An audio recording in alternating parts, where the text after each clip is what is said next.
Hi, it's Andy. Hi, it's Dave. Hi, it's Kirk. Welcome to the A.D.K rock and metal channel, and today we've got a discussion topic for you. Do you need a novelty or a gimmick to make it in the music business nowadays? We're only talking about rock and metal. We mean rock and metal. We're not talking about jazz and hip hop and stuff like that because we don't know enough about it. Yeah. So we know that the music industry is incredibly difficult to now get into because it's so open and it's so wide that to actually get somewhere where you're actually seen and appreciated by a wide wraith of or group of people, it's very, very difficult. So within rock and metal, biggest bands of recent times, so Sleep Token, yeah, massive band. Spirit Box. Who else? I mean, Ghost. Ghost. But that's more than 10 years since they broke through. Yeah, so actually, what's broken through got in its business?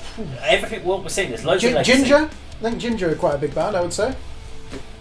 But they've grown on reputation. Yeah. And through getting on the festivals and referral, and YouTube, that they haven't really, they broke through a lot of fucking hard work. Yeah. Whereas Sleep Token just came. They didn't come from nowhere. It just happened. They were about a year, and then bam, they I think they had the first EP in 2018, but it just something clicked, didn't it? And people the look, the visuals, and the. Can you think of any bands that have had that Sleep Token effect over the last 5 years?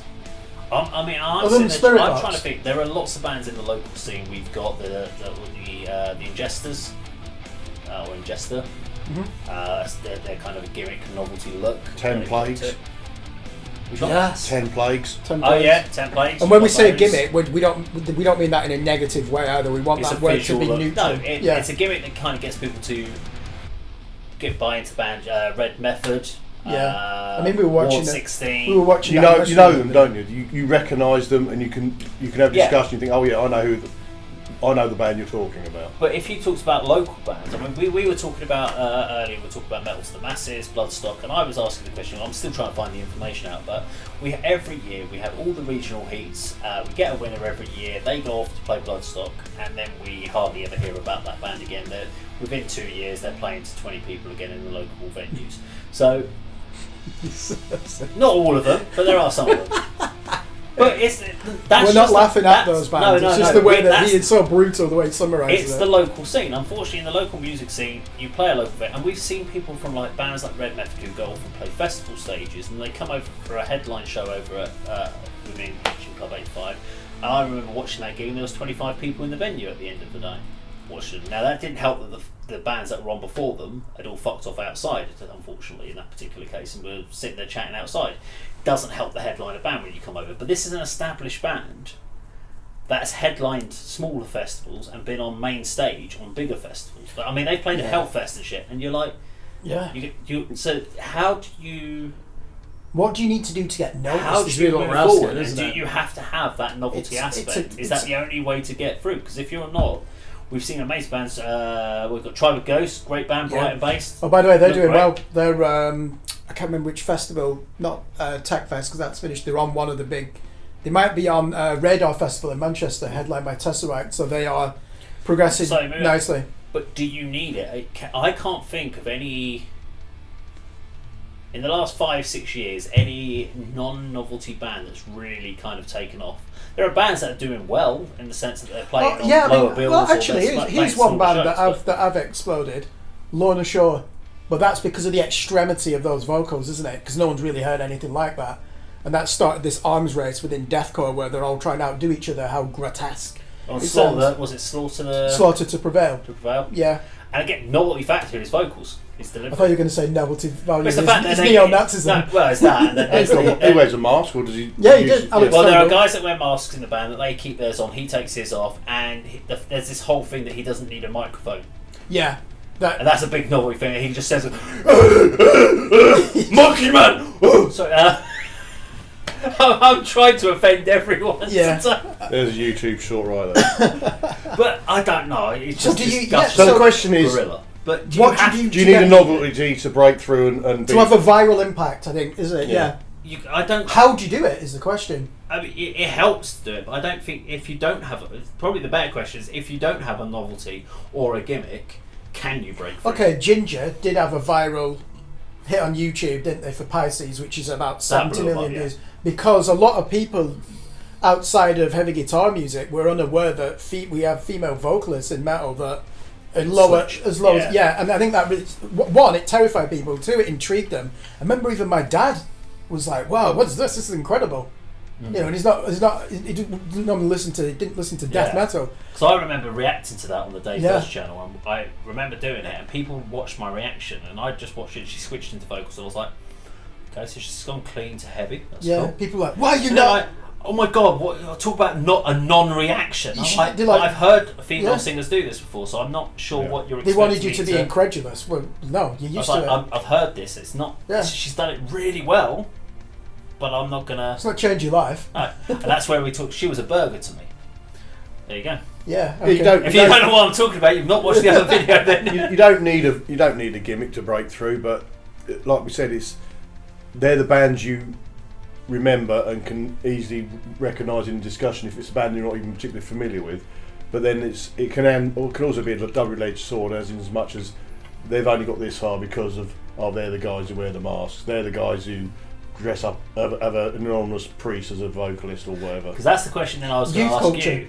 Would you've got to? Sorry, you first. No, go on. No, I'll let you. No. You. No. Well, yeah, and the other thing you got to have is good TikTok. But apart from the TikTok, does a gimmick then put you off a band? Because there's definitely things I won't give Ghost the time of day because I don't like the gimmick of the band. I think so. That's why I said double-edged sword. I think it can have that effect. Yes. Especially if they're popular with teenagers, that shouldn't put me off, but sometimes it does. I'm like, oh, is it really that good? And I'm perhaps too because they're morons as well. They don't really understand. They haven't got any life experience yet. Yeah, when they're 30, they'll be forming sludge and pulse bands. If they've had at least good 10, 15 years, and I tell you what, you can have a conversation with me if you've ever gone and bought a CD about metal. If you haven't, and if your only experience is Spotify playlists, no. You know, to your last point, Dave, I think I've been sort of guilty of thinking, well, if they can't be that good if they need to have a gimmick. Something like Gwar, for example. I've never listened to Gwar. Yeah. Whether they're quite funny, actually. Yeah. What the music's like, I don't know, but all you think of is them obscene... Green Jelly.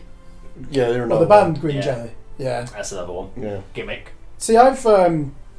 should we have a look at... I've been Googling. No, let's have a look at two bands, right? Gay porn? What the fuck are you doing, Kat? Why am I laughing? I thought you had a filter on, Dave. Right, so let's take two bands who've succeeded and have no gimmick. The main one is Gojira.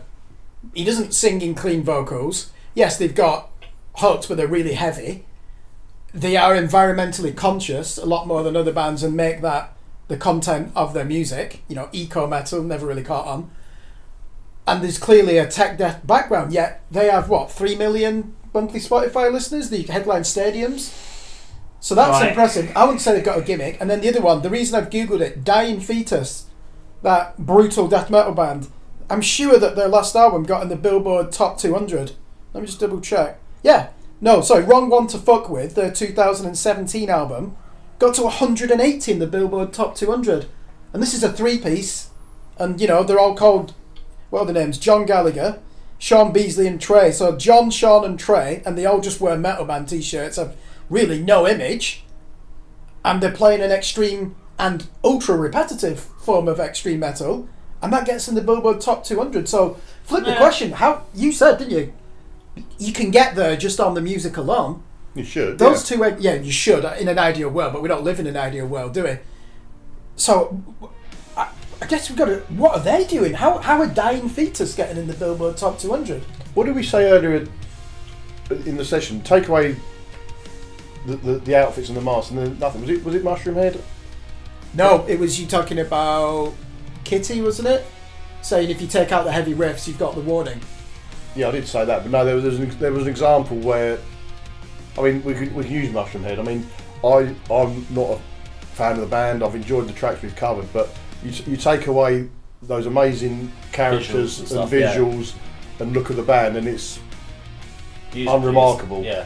You know, you put 5 people in metal shirts performing in a small performance room with a performance video. It's nothing. But you you throw the elements of a band like Mushroom Head into the mix, you've got something that's memorable and quite enjoyable for somebody like myself who's not a fan of the band. But that's where it switches from being a gig to a show. It's also what we talked about. So where we go from that, we talked about in the critique conversation. So Mushroom Head have thought about how do they put on a show, and that's all part of those visuals. You see the same with Slipknot, etc.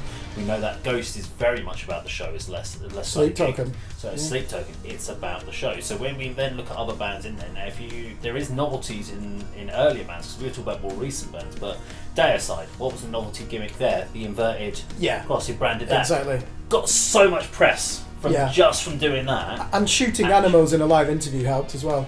And saying you're going to kill yourself when you get to 33 and not doing it. Yeah. So all of these are gimmicky novelties that these bands. It's not about the music. I have no idea what Deicide sounds like. I've never listened to them. It's actually quite good. But death metal. I know about the bands because of that, and that got them through. And there is a lot of the earlier bands that did it. Do you think? Look like I remember all those early thrash bands and stuff like Slayer who wanted to put the longest fucking nails they could on their armbands, and it became this thing of this look. So it was like, oh, you've got that now. I'm going to put on the 9-inch nails. And it's there's so many different gimmicks, but you've got to do something. Can you get lucky? I'm going to use an example. Cannibal Corpse. 2 instances. One, an American senator highlighted him in that 1992 presidential election. Great publicity, even though it was negative. 2, they appeared in Ace Ventura. They got lucky. I don't think there's a gimmick to Cannibal Corpse. Look at their image. Of course there is. Look at the lyrics. That's not a gimmick. Yeah, that's not a gimmick. Entrails ripped from a virgin's cunt. No, that's a no. That's just a song. It's not a gimmicky song. That's a gimmicky song title. Fucked with a knife. It's death metal. Yeah, but then it's like you can have picked any other title, but except for you're trying to go for shock tactics. No, you were trying to do that. Is that a gimmick? Shock tactics? Yeah. Marilyn Manson, is he? He's a shock tactic. He uses that, yeah. Shock rock, they call it, don't they? Yeah. Cannibal Corpse, think of a phrase, song title, write the song from that. It's not, the song title hasn't evolved from a story or a character. You know, My Dying Bride, for example, Aaron Stainthorpe will write a lyric, he'll create a character, create a story, create a scenario, and from that, the title of the song will emerge. I think Cannibal Corpse, as a gimmick, do it the other way around. Well, do you remember that band Anal Cunt? Sorry about the language. They were a gimmick band, weren't they? Come on, they had songs like Hitler was a sensitive guy. Though, Recycling is gay. Yeah. But there's novelty threw bands. You in front of the train, you rollerblading faggot, I think was a gimmick band. There are gimmick bands. Bloodhound Gang, gimmick bands. Yeah. And then there are bands that use a gimmick within a song or a gimmick one-off. So I'm sure it was Napalm Death. What was that really short song? You Suffer, But Why? That's like 2-second song or whatever it is from Napalm Death. That's a gimmick. Yeah. I'm sorry, you can't have a song that's 2 seconds long, but you can have a piece of art that's 2 seconds. What was that Brutal Truth one we did a reaction to? Oh yeah, the only aim was to be shorter than Napalm Death's You Suffer But Why, wasn't it? Yeah, and someone goes, oh, you can't say there's no song structure there. There isn't, there's no fucking song structure there. Are you trying to trigger me? Don't trigger him. You're only doing it because it's a gimmick. It's something you can do to get noticed. They're set out to say, let's write the shortest songs we can. Cannibal Corpse got lucky because any publicity is good publicity. Maybe not in the case of Marilyn Manson after the Columbine High School Massacre, but Cannibal Corpse, a senator saying, you know, morally America is moving in a repugnant direction. Yeah. It's moving in a repugnant direction. Bands like Cannibal Corpse are gratuitous and promote violence against women. As well. I don't know what regional accent that is in America, but Vermont, is that how they speak it? Where is Vermont? Someone's getting his nuts squeezed by the sounds of it. Vermont, I don't even know what they speak like there.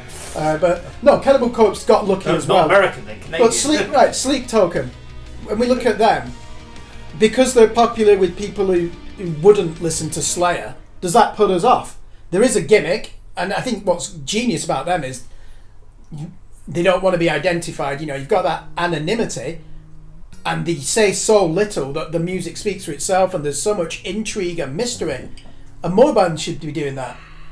But you've got to be interesting to begin with. Does anyone give a shit about Dying Fetus, about what they do in their private lives? No, but somehow their music gets in the Billboard Top 200 because it's good death metal.